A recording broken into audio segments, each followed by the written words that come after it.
Bien. Je reviens à mon mur avec des fenêtres, le tracé transparent.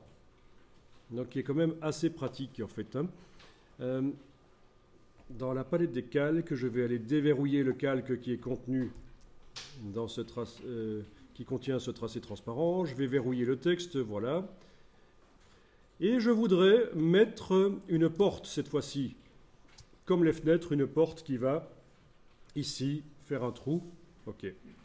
Bien sûr, si je prends un rectangle et que je trace, ça fait un rectangle par-dessus, un objet rectangle qui se met par-dessus le tracé transparent. Bon, il se trouve qu'il a le même dégradé, mais ça ne fait pas un trou. Je peux changer la couleur d'ailleurs. Voilà. Ça ne fait pas un trou. Il faut que je le déplace dans le tracé transparent, mais ça ne marche pas en fait, hein. OK. Donc là, on a deux solutions. Je vous montre la première solution. Faites votre rectangle parce que ceci est super intéressant pour la suite. On va travailler avec du texte vectorisé après. Il faut absolument comprendre ceci. Je veux intégrer une forme dans un système qui est déjà un tracé transparent. Comment vais-je faire ?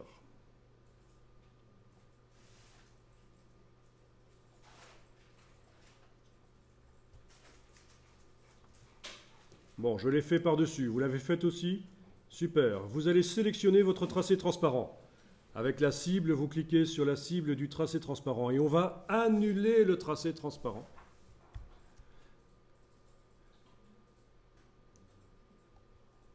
Là, on est sûr que ça marche. La méthode que je vous montre, on est sûr qu'elle va marcher. Menu Objet tracé transparent annulé. Donc les fenêtres ne sont plus des trous. Objet tracé transparent annulé. Maintenant, j'active en plus du reste la porte. Bon, si vous avez foiré la sélection, vous pouvez, avec la flèche noire, simplement englober tout. Et vous êtes sûr que vous avez sélectionné à la fois le mur, les fenêtres et la porte. Et là, vous demandez, objet tracé transparent, créer. Attention, l'objet va prendre les paramètres de l'objet final. Le tracé transparent va prendre les paramètres de l'objet le plus supérieur. Donc avant de faire ça, j'ai peut-être intérêt à le déplacer en dessous, celui-là, pour qu'en fait, je récupère directement le bon style. D'accord ? Il ne faudrait pas que la porte soit l'objet supérieur, sinon on va avoir un tracé avec des trous, mais tout mon style là va disparaître. Donc, bah, c'est pas grave, il est dans la palette des styles, il suffirait que j'aille cliquer dans la palette des styles. Mais en tout cas, voilà, tout est sélectionné.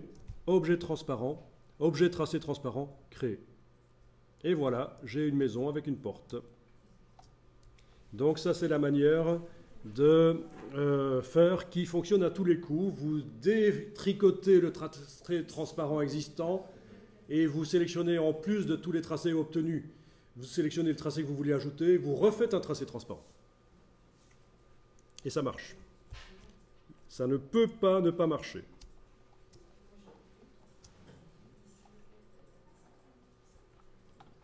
Et pourquoi la porte ne peut pas être tout au-dessus dans le... La porte, je ne l'ai pas mise tout au-dessus, sinon tout aurait été devenu vert comme la porte. Il aurait fallu que j'aille réappliquer le style, parce que ça prend le style de ce qui se trouve tout au-dessus, en fait. Bon, c'est juste un détail, on aurait pu, hein, c'est pas, on s'en serait sorti sans ça.